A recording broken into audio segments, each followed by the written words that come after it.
Hoy exploraremos un tema profundo y, en muchos casos, controversial, el sexo desde la perspectiva de la filosofía estoica.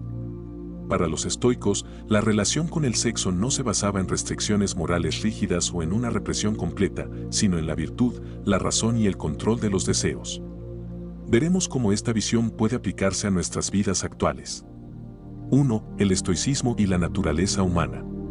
Los estoicos consideraban que todo en la vida debía alinearse con la naturaleza y la razón. Según su visión, el sexo es un impulso natural del ser humano, pero no debería dominar nuestras vidas ni llevarnos a comportamientos irracionales.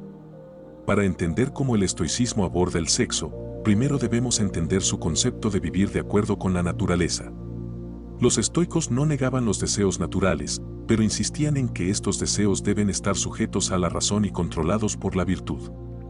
2. Deseos y apetitos, moderación estoica. Los estoicos como Epicteto y Séneca reconocían que los deseos sexuales son parte de la condición humana. Sin embargo, hacían una distinción crucial: ¿estamos esclavizados por estos deseos o los manejamos con moderación y sabiduría? Para los estoicos, la templanza, sofrosine, es la virtud clave en la gestión de los deseos sexuales. Practicar la moderación implica no dejarse llevar por la lujuria ni hacer del placer sexual un fin en sí mismo. El sexo no debe ser un acto de desenfreno, sino una expresión natural dentro de los límites de la razón y la virtud. 3. Sexo y virtud. ¿Cuál es el propósito? Para los estoicos, el propósito del sexo no es simplemente el placer, sino la procreación y el fortalecimiento de relaciones saludables basadas en el respeto y la virtud. El placer en sí no es visto como algo negativo, pero cuando se convierte en el principal objetivo, se corre el riesgo de caer en la indulgencia y la pérdida de autocontrol.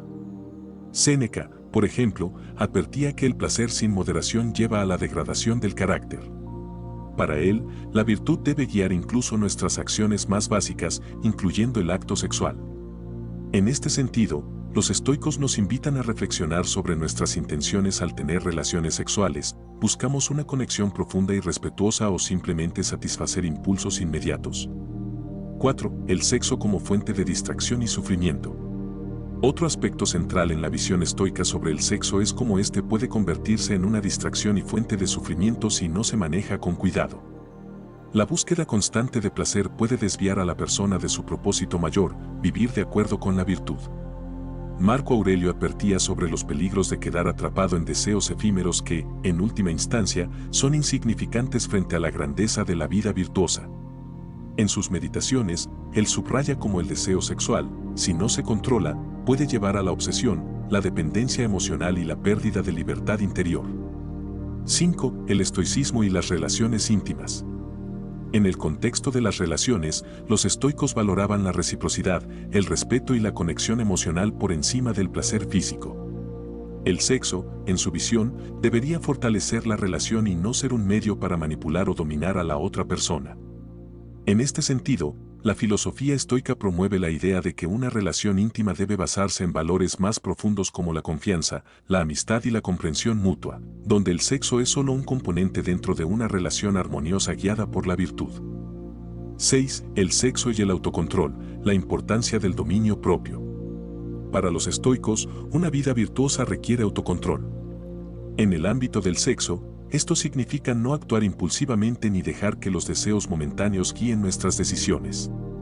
Aquí es donde la disciplina y la reflexión juegan un papel crucial. Epicteto, por ejemplo, enseñaba que el verdadero poder radica en ser dueño de uno mismo y no estar esclavizado por las pasiones. El sexo controlado por la razón puede ser una fuente de bienestar, pero si se deja llevar por la lujuria, puede convertirse en una cadena que nos impide alcanzar la verdadera libertad interior. 7. Estoicismo vs hedonismo. A diferencia del hedonismo, que busca el placer como el bien supremo, los estoicos consideran que el placer es secundario. Lo prioritario es actuar de manera virtuosa, incluso si eso significa renunciar al placer en ciertos momentos. Esta es una diferencia clave entre ambas filosofías. Aunque los estoicos no eran puritanos ni negaban la importancia de los placeres, rechazaban la idea de que el placer por sí solo pudiera llevar a una vida feliz y significativa.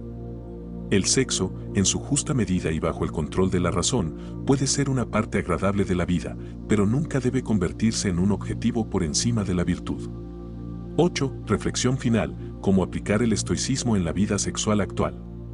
Para aplicar las enseñanzas estoicas en nuestra vida sexual hoy en día, debemos empezar por reflexionar sobre nuestras motivaciones y preguntarnos si estamos actuando guiados por la razón o simplemente por la búsqueda de placer inmediato. El estoicismo nos enseña a integrar el sexo en nuestras vidas de manera equilibrada, evitando los extremos. Ni la represión ni la indulgencia desenfrenada conducen a la verdadera libertad o paz interior. La clave está en la moderación, la conciencia y la virtud. Finalmente, vivir de acuerdo con el estoicismo en este aspecto significa reconocer que el sexo es solo una pequeña parte de una vida mucho más amplia, guiada por la búsqueda del crecimiento personal, la sabiduría y la conexión con algo más grande que uno mismo. Si te ha interesado esta perspectiva estoica sobre el sexo y deseas aprender más sobre cómo aplicar estos principios en otras áreas de tu vida, suscríbete al canal y activa las notificaciones. Recuerda que el camino hacia una vida más sabia y serena está lleno de pequeñas decisiones diarias, y el estoicismo nos ofrece una brújula para guiar esas decisiones con razón y virtud.